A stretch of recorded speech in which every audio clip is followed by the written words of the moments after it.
ఇదేం action Pawan? Committee వేయడమే శిక్షణ? మహిళా డాక్టర్పై అరిస్తేనే సస్పెండ్ చేశారుగా, ఇప్పుడు ఏకంగా అత్యాచారం చేశాడంటుంటే ఈ కమిటీ ఏంటి? పవన్ కళ్యాణ్ యాక్షన్పై సర్వత్రా విస్మయం. బజారున పడింది కేవలం జనసేన పార్టీ పరువు మాత్రమే కాదు, కూటమి పరువు కూడా. జనసేన ఎమ్మెల్యే అరవ శ్రీధర్ చేసిన పనికి గట్టి యాక్షనే తీసుకుని ఉండాలి. కనీసంలో కనీసం పార్టీ నుంచి సస్పెండ్ చేసి ఉండాల్సింది. కానీ నిజానిజాలు తేల్చేందుకు కమిటీని వేశారు.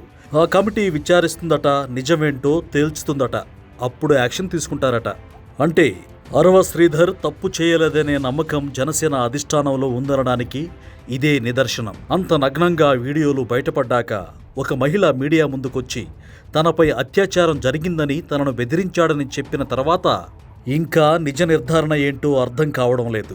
రెండు చేతులు కలిస్తేనే చప్పుడు వస్తుంది. అరవ శ్రీధర్ ఆరోపిస్తున్నట్టుగా అంతా ఆ మహిళే చేసిందని చెబితే నమ్మడానికి ఎవరూ లేరిక్కడ. ఒక ఎమ్మెల్యే అయి ఉండి ఆ మాత్రం ఇంగితం లేకపోతే ఎలా? తప్పు ఇలా తాను వ్యవహరించకూడదు అనే బుద్ధి ఉండాలిగా. ఆమె ట్రాప్ చేసిందట, ఈయనగారు పడిపోయారట. సరే, అదంతా పక్కన పెడితే అరవ శ్రీధర్పై జనసేన అధిష్టానం తీసుకున్న యాక్షన్ ఏం సిగ్నల్ ఇస్తోంది? ఒకనాడు కోట వినుత విషయంలో ఆరోపణలు వస్తేనే పార్టీ నుంచి సస్పెండ్ చేశారు.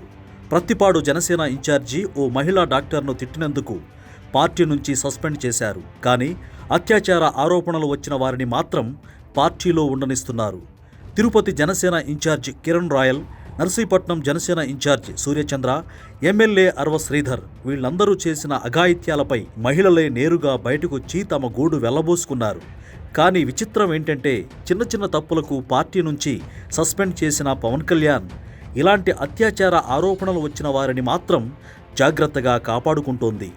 జనసేన పార్టీ మహిళలకు ఇచ్చే గౌరవం, మహిళా రక్షణకు ఇచ్చే ప్రాధాన్యమేంటో ఈ సంఘటనలతో తేలిపోయిందని గుర్తు చేస్తోంది బీసీవై పార్టీ.